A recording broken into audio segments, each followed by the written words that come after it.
ദൈവത്തിൻ്റെ പുണ്യ തിരുനാമം നല്ല വേളയിലും വാഴ്ത്തപ്പെടുമാറാകട്ടെ.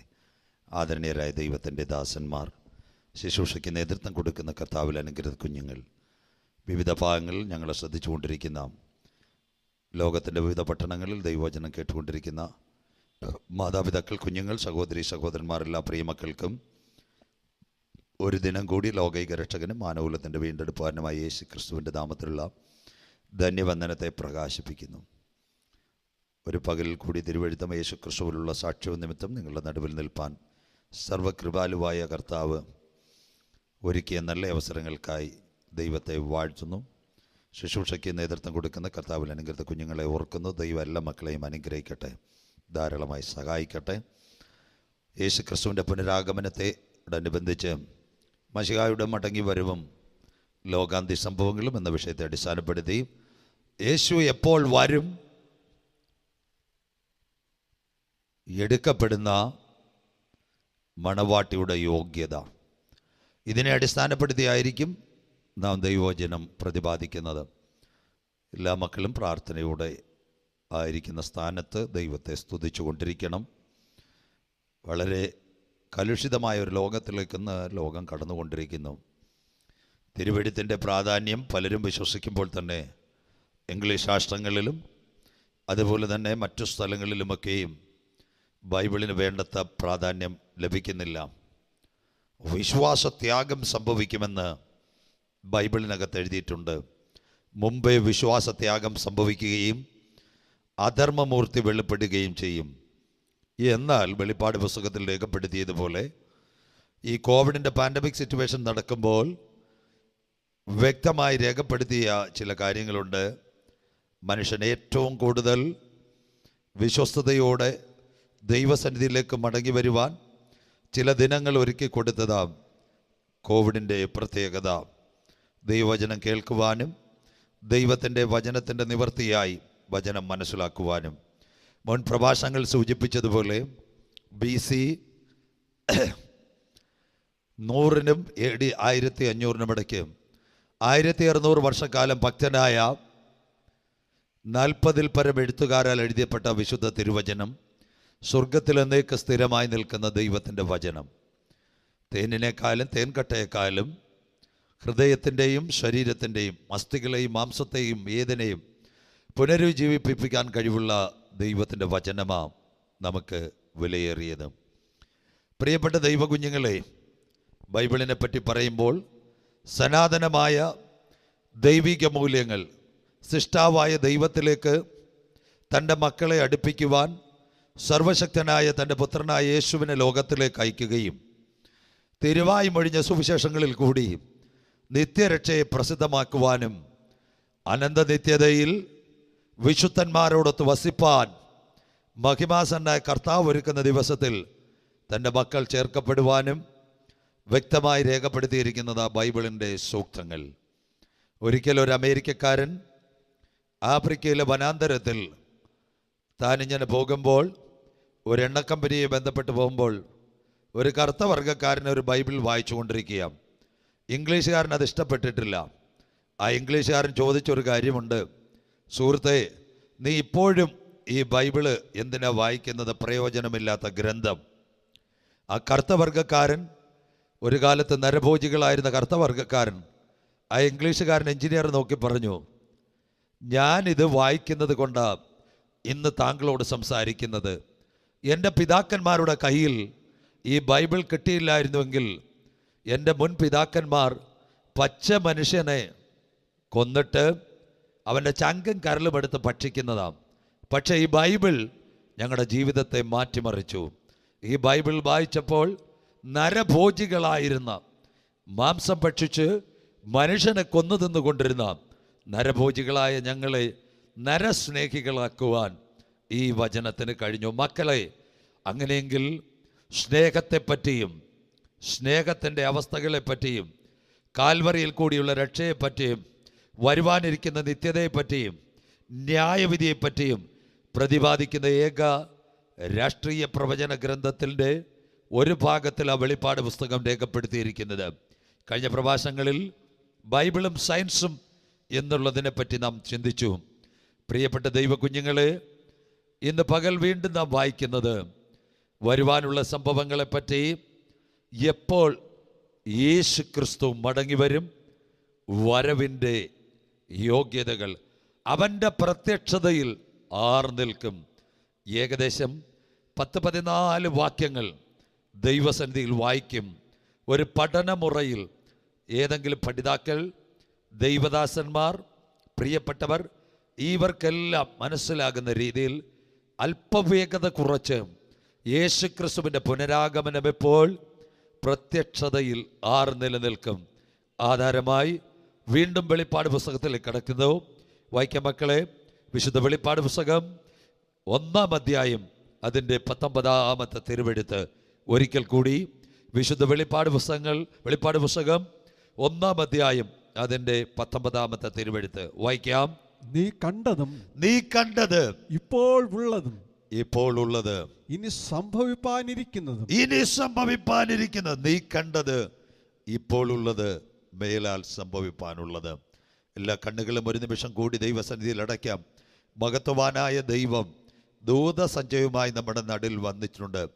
ഉയർത്തെഴുന്നേറ്റ യേശുവിൻ്റെ സാന്നിധ്യം ഇന്ന് പകലിൽ നമ്മുടെ കൂടെയുണ്ട്.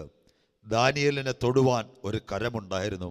അപ്പോസ്തലനായ യോഹന്നാനെ തൊടുവാൻ ഒരു കരമുണ്ടായിരുന്നു. കേബാർ നദീതീരത്തിരുന്ന എസെക്കിയേലിനെ തൊടുവാൻ ഒരു കരമുണ്ടായിരുന്നു. നിന്റെ ഭാരമേറിയ വിഷയത്തിൽ നിനക്ക് വേണ്ടി ചലിപ്പിക്കുവാൻ ആ കരം ഇന്ന് പകലും വെളിപ്പെടട്ടെ.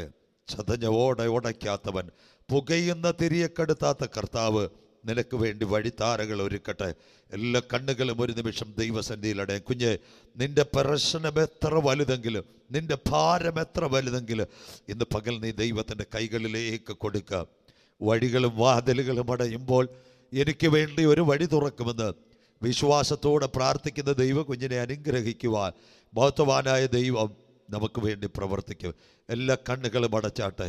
കരുണയുള്ള ദൈവമേ, സ്വർഗസ്ഥ പിതാവേ, ഒരു പകലിൽ കൂടി ഞങ്ങൾ തിരുസന്നിധിയിലേക്ക് വരുന്നു. അവങ്കിലേക്ക് നോക്കിയ മക്കൾ പ്രകാശിതരായി അവരുടെ മുഖം ലജ്ജിച്ചു പോകാൻ എൻ്റെ ദൈവം അനുവദിക്കുകയില്ല. പൊന്നു കർത്താവേ, അന്ത്യകാലത്തിൻ്റെ പ്രഭാഷണത്തിൽ അങ്ങയുടെ മേഘപ്രത്യക്ഷത അടുത്തു വരുമ്പോൾ ദൈവമക്കൾ വചനം പഠിക്കുക എന്ന ഒരുക്കത്തോടെ ഈ പകലിലും ഞങ്ങൾ വചനത്തിൻ്റെ മുൻപിലായിരിക്കുന്നു. വചനം അങ്ങയുടേത്, അടിയൻ അങ്ങയുടേത്, കേൾക്കുന്ന മക്കൾ അങ്ങയുടേത്. പൊന്നു കർത്താവേ, ഈ പകലിൽ ഞങ്ങളുടെ മക്കളെ തുടരണമേ. യേശു ക്രിസ്തുവിൻ്റെ നാമത്തിൽ ഞങ്ങൾ പ്രാർത്ഥിക്കുന്നു. ഈ പ്രക്ഷേപണം കടന്നു ചെല്ലുന്ന എല്ലാ സ്ഥലങ്ങളിലും ദൈവകരം വെളിപ്പെട്ട് ഞങ്ങളുടെ കുഞ്ഞുങ്ങളെല്ലാം ദൈവം അനുഗ്രഹിക്കുന്നു. യേശുവിൻ രക്തത്താലും വചനത്താലും മുദ്രയിട്ട് പ്രാർത്ഥിക്കുന്നു. ശാരീരികമായി ക്ലേശമുണ്ടെങ്കിലും അന്ത്യകാലത്തിൻ്റെ സന്ദേശം പറയുവാൻ എളിയവനെയും ബലപ്പെടുത്തണം. സ്വർഗത്തിനും ഭൂമിക്കും നാഥനായ യേശുവിൻ നാമത്തിൽ പ്രാർത്ഥിക്കുന്നു. സ്വർഗം ഞങ്ങൾക്ക് വേണ്ടി പ്രവർത്തിക്കും. മഹാദൈവം ഞങ്ങളോട് കരുണ കാണിക്കും. ആദിയുണർന്ന് തിരുസാന്നിധ്യത്തിൽ മറയ്ക്ക്.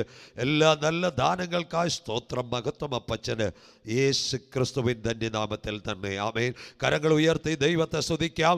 Hallelujah, hallelujah, hallelujah. മഹത്വവാനായ ദൈവത്തിൻ്റെ സാന്നിധ്യം നമ്മുടെ നടുവിലുണ്ട്. 2000 കൊല്ലങ്ങൾക്കപ്പുറം പത്മോസിൻ്റെ ഏകാന്തതയിൽ AD 90 കാലഘട്ടത്തിൽ വയോധികനായ യോഹന്നാൻ ഡൊമീഷ്യൻ ചക്രവർത്തിയാൽ നാട് കടത്തപ്പെടുമ്പോൾ, വഴികളും വാതിലുകളും അടയുമ്പോൾ സ്വർഗത്തിലെ ദൈവം അവന് വേണ്ടി സ്വർഗീയ കവാടങ്ങൾ തുറക്കുന്നു.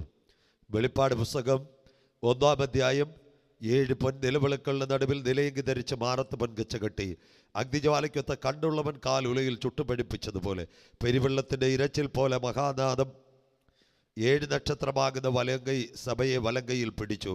Adhyan, അന്ത്യൻ, alpha, omega. സൂര്യനെ പോലെ മുഖം പ്രകാശിച്ചു. ശബ്ദം പെരുവെള്ളത്തിൻ്റെ ഇരച്ചിൽ പോലെ. വയോധികനായ യോഹന്നാന്റെ മേൽ ഒരു കരമിറങ്ങി വന്നു.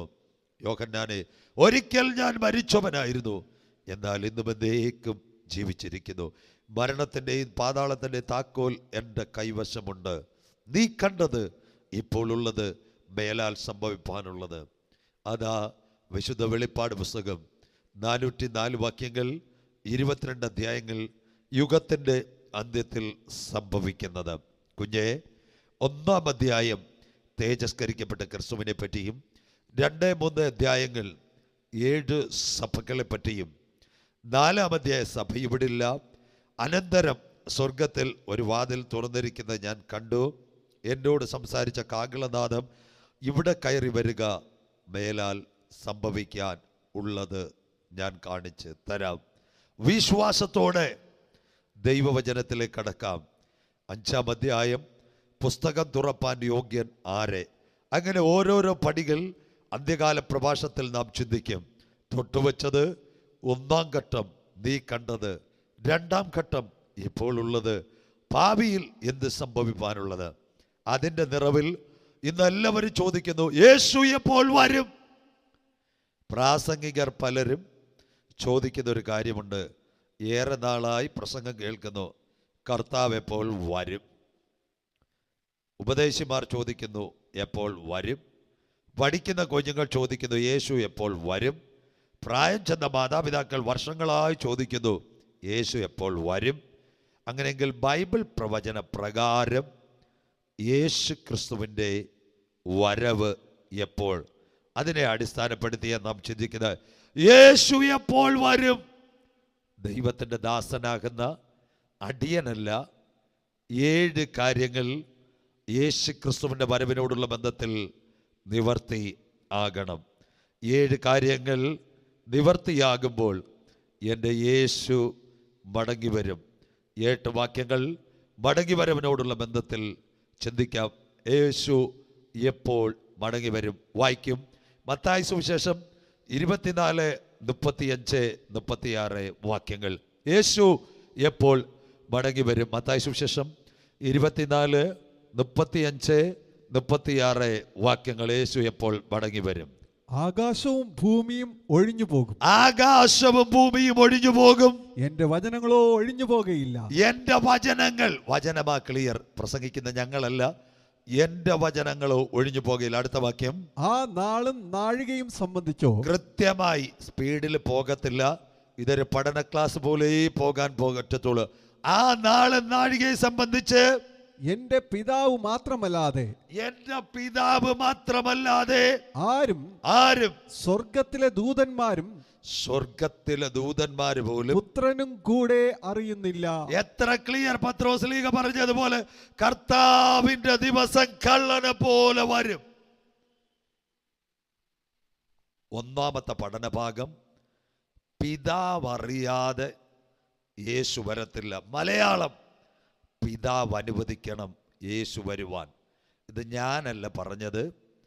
ഇന്നേക്ക് 2000 കൊല്ലങ്ങൾക്ക് മുമ്പ് യേശു ക്രിസ്തുവിൻ്റെ ഒലിവുമല പ്രഭാഷണം, ഓശാന പെരുന്നാളിൽ ശിഷ്യന്മാരുമായി ഒലിവുമലയുടെ നെറുകയിൽ സെർമൺ ഓഫ് ദ മൗണ്ട് യേശു സംവദിക്കുമ്പോൾ, പ്രിയ ദൈവകുഞ്ഞുങ്ങളെ, പറയുന്നൊരു കാര്യമുണ്ട്. ഗുരു, നിന്റെ വരവിനും ലോകത്തിൻ്റെ അവസാനത്തിനും അടയാളം. ആകാശം മാറും, ഭൂമി മാറും, തിരുവചനം ഒഴിഞ്ഞു പോകത്തില്ല. പിതാവ് അനുവദിക്കാതെ യേശു വരികയില്ല. വരാനിരിക്കുന്ന യേശുവിന് പോലും അറിയത്തില്ല യേശു എപ്പോൾ വരും. സ്വർഗത്തിലെ പിതാവിന് മാത്രം, ദൂതന്മാർക്ക് പോലും അറിയത്തില്ല.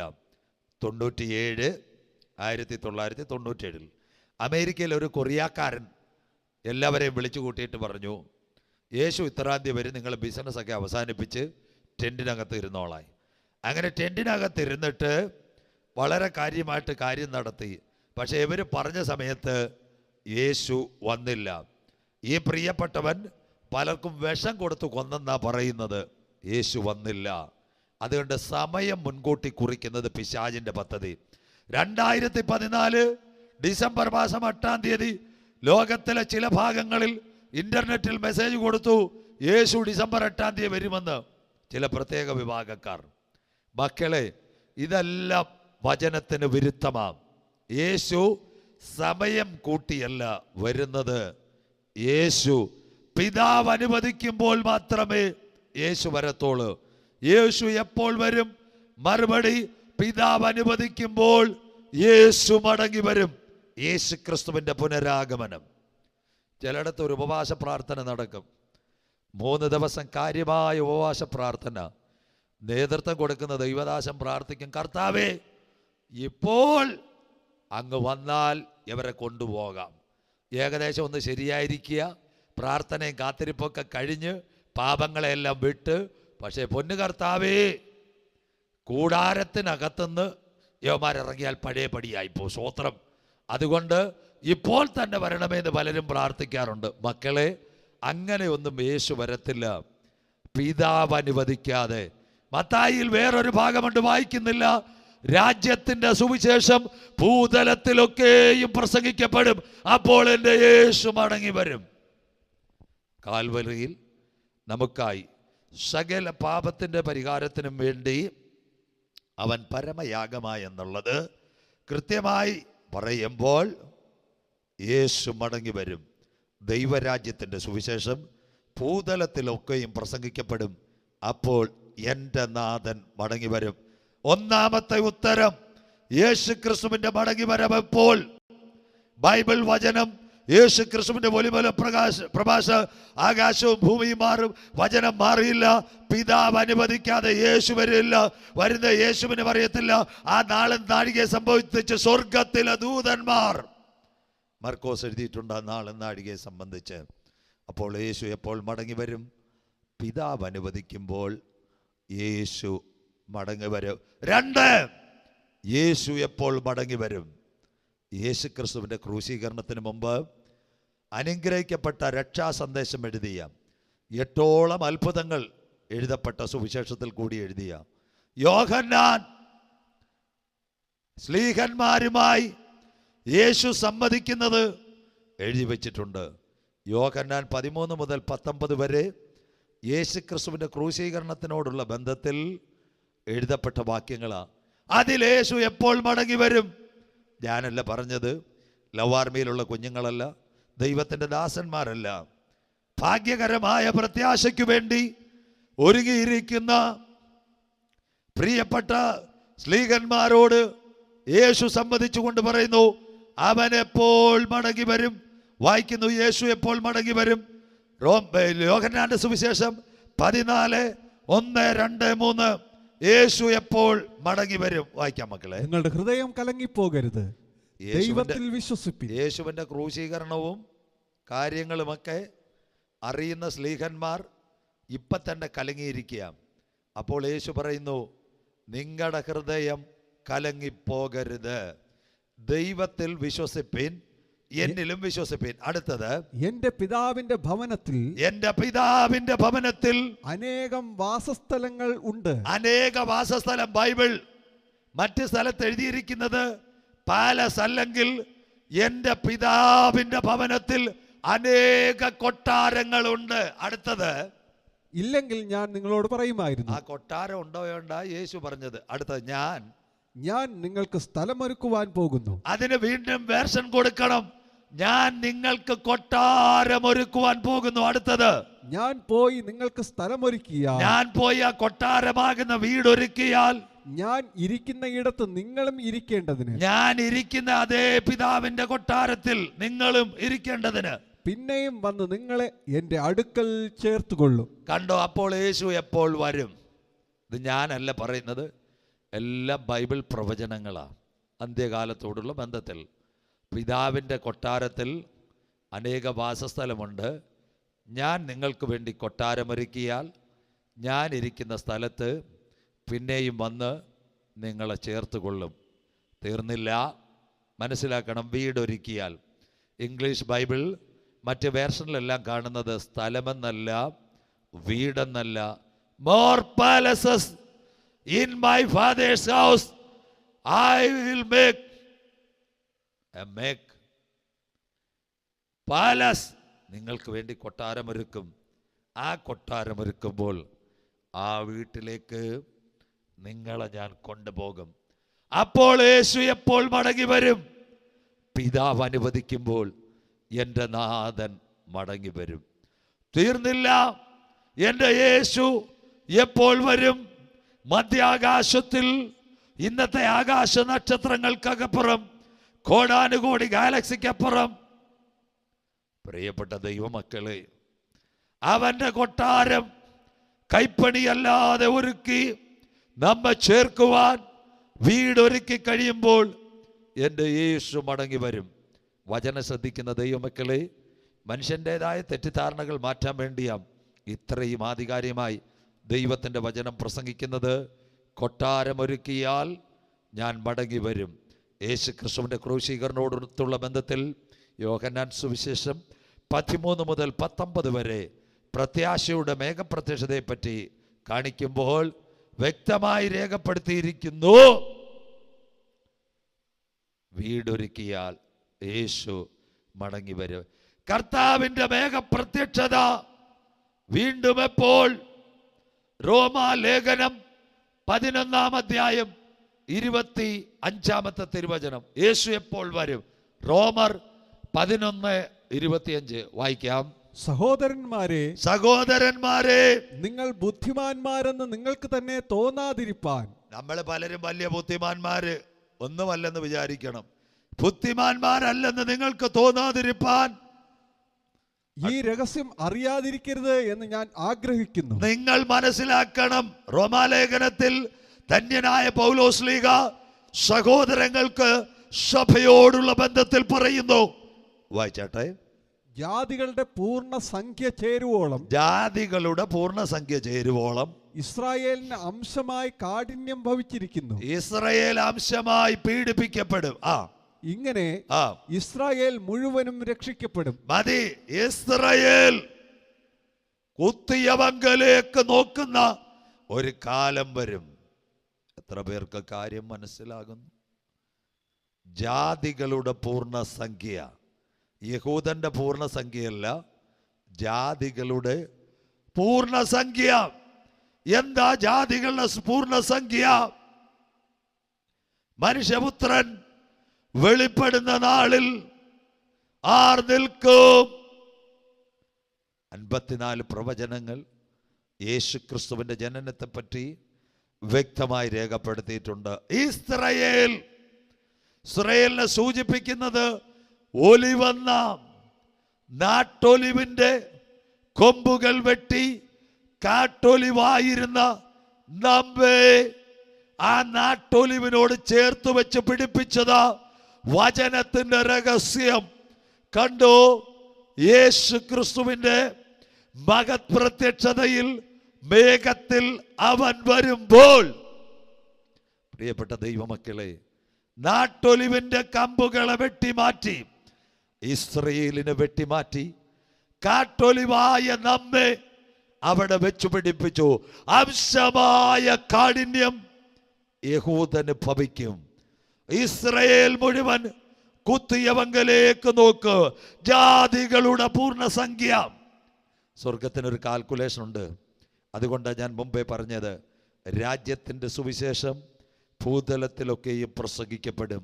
ദൈവരാജ്യം കടലിലിട്ട വല പോലെ മത്സ്യം പലതും അതിനകത്തു കയറി മക്കളെ കൊള്ളാവുന്നതിനെ വലയ്ക്കകത്ത് പറക്കി കൊള്ളാത്തതിനെ കടലിലേക്ക് തള്ളി.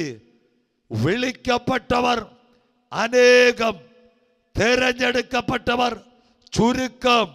ഒരു മർമ്മം ഞാൻ നിങ്ങളോട് പറയാം, നിങ്ങൾ ബുദ്ധിമാന്മാരെന്ന് ഗണിക്കരുത്. ജാതികളുടെ പൂർണ്ണസംഖ്യ തീരുവോളം, തികയുവോളം ഇസ്രായേലിന് അംശമായ കാഠിന്യം അവർ പീഡിപ്പിക്കപ്പെടും. പിന്നത്തതിൽ ദൈവമുഖത്തേക്ക് അവർ നോക്കും. അപ്പോൾ യേശു എപ്പോൾ മടങ്ങി വരും? ഇത് മുഴുവൻ ബൈബിളിൻ്റെ പ്രവചനത്തിൻ്റെ നിവർത്തിയ. എന്തെങ്കിലും കവലയിൽ നിന്നോ ഏതെങ്കിലും മാർക്കോ ബീസ്റ്റോ എന്നൊക്കെ പറഞ്ഞിട്ട് യേശു വരും, കോവിഡ് കണ്ടിട്ട് കോവിഡ് 1, കോവിഡ് 2, ഒരു കോവിഡ് വാക്സിൻ്റെ സർട്ടിഫിക്കറ്റ്, അല്ലെങ്കിൽ കോവിഡിൻ്റെ വാക്സിൻ കയറിയ ഗ്രാഫിക് ഓക്സൈനോ അല്ലെങ്കിൽ സ്റ്റിറോയിഡോ കയറിയ ഉടനെ യേശു നാളെ വരാൻ പോവുക, എല്ലാവരും നരകത്തിൽ പോവുക. മക്കളെ, ഈ ബൈബിൾ പഠിക്കാതെ ഈ പറയാൻ നിങ്ങൾ നിൽക്കരുത്. യേശു എപ്പോൾ വരുമെന്നുള്ളതിൻ്റെ പ്രവചനമാണ് നാം ചിന്തിക്കുന്നത്. 1, അവൻ പിതാവ് അനുവദിക്കുമ്പോൾ മാത്രമേ വരൂ. 2, മധ്യാകാശത്തിൽ ആകാശഗംഗ ഗാലക്സിയിൽ പിതാവിൻ്റെ വീട്ടിലെ കൊട്ടാരത്തിൻ്റെ പണി പൂർത്തിയായതിന് ശേഷമേ കാന്തയെ ചേർക്കാൻ വരത്തോള്. സജു ചാത്തന്നൂരല്ല പറഞ്ഞത്, എൻ്റെ യേശു പറഞ്ഞു. മാളികമുറി പ്രഭാഷണം തീർന്നില്ല. 3, ഇസ്രായേലിന് അംശമായ കാഠിന്യം. ഇസ്രായേലിനെ പറ്റി ഞാനിപ്പോൾ ചിന്തിക്കും മുമ്പോട്ട്. ഇസ്രായേലിന് അംശമായ കാഠിന്യം സംഭവിക്കുക. മക്കളെ, നാട്ടൊലിവായി ഇരുന്ന ഇസ്രയേലിന്റെ കമ്പുകളെ വെട്ടി കാട്ടൊലിവായ നമ്മെ അവന്റെ കൃപയുടെ മഹത്വത്തിനൊത്തവണ്ണം കൂട്ടിച്ചേർത്തു. അങ്ങനെയെങ്കിൽ അംശമായ കാഠിന്യം അനുഭവിച്ച ഇസ്രയേലിനെ മടക്കി വരുത്തിയതിനു ശേഷം അവങ്കലേക്ക് നോക്കുമ്പോൾ യേശു മടങ്ങി വരും. നാലാമത്തെ സംഭവം, എപ്പോൾ യേശു മടങ്ങി വരും? അപ്പോസ്തല പ്രവൃത്തിയിൽ രേഖപ്പെടുത്തിയിട്ടുണ്ട്. യേശു എപ്പോൾ മടങ്ങി വരും? അപ്പോസ്തല പ്രവൃത്തി 3-ാം അധ്യായം അതിൻ്റെ 21-ാം വാക്യം. അപ്പോസ്തല പ്രവൃത്തി 3-ാം അധ്യായം അതിൻ്റെ 21-ാമത്തെ വാക്യം വായിക്കാം. ദൈവം ലോകാരംഭം മുതൽ തന്റെ വിശുദ്ധ പ്രവാചകന്മാർ മുഖാന്തരം അരുളി ചെയ്തതൊക്കെയും, ദൈവം ലോകാരംഭം മുതൽ, in the beginning of the world, തൻ്റെ വിശുദ്ധ പ്രവാചകന്മാരാൽ അരുളപ്പാട് കൊടുത്ത സംഭവങ്ങളൊക്കെയും. അടുത്ത വായിച്ചാട്ടെ. യഥാസ്ഥാനത്താകുന്ന കാലം വരുവോളം, യഥാസ്ഥാനത്താകുന്ന കാലം വരെ സ്വർഗം അവനെ കൈക്കൊള്ളേണ്ടതാകുന്നു. സ്വർഗം നമ്മുടെ മശിഹായെ കൈക്കൊള്ളേണ്ടതാകുന്നു. അങ്ങനെ അത് യേശു ഉടനെ വരുമോ? വരത്തില്ല. 95% പ്രവചനങ്ങൾ നിവർത്തിയായി. ഇനി 5% പ്രവചനങ്ങൾ തൻ്റെ പ്രവാചകന്മാരാൽ രേഖപ്പെടുത്തിയ പ്രവചനങ്ങൾ നിവർത്തിയാകുന്നത് വരെ സ്വർഗം നമ്മുടെ മശിഹായെ കൈക്കൊള്ളും. എത്ര ക്ലിയർ ഉപദേശാന്നറിയാവും. ഈ പ്രവചനം നിവർത്തിയാകുമ്പോൾ സ്വർഗം ബട്ടണമർത്തും. ഇടയൻ തൻ്റെ ആടുകളെ പോയി കൂട്ടിച്ചേർക്കാൻ പറയുന്നത് പോലെ. എത്ര പേർക്ക് ഈ കാര്യം മനസ്സിലാകുന്നു? ഇതൊന്നും പലരും പ്രസംഗിക്കത്തില്ല. എന്താ കാര്യമെന്നറിയാമോ? ഇത് പ്രസംഗിക്കുന്നത് പിശാചിന് ഇഷ്ടമല്ല.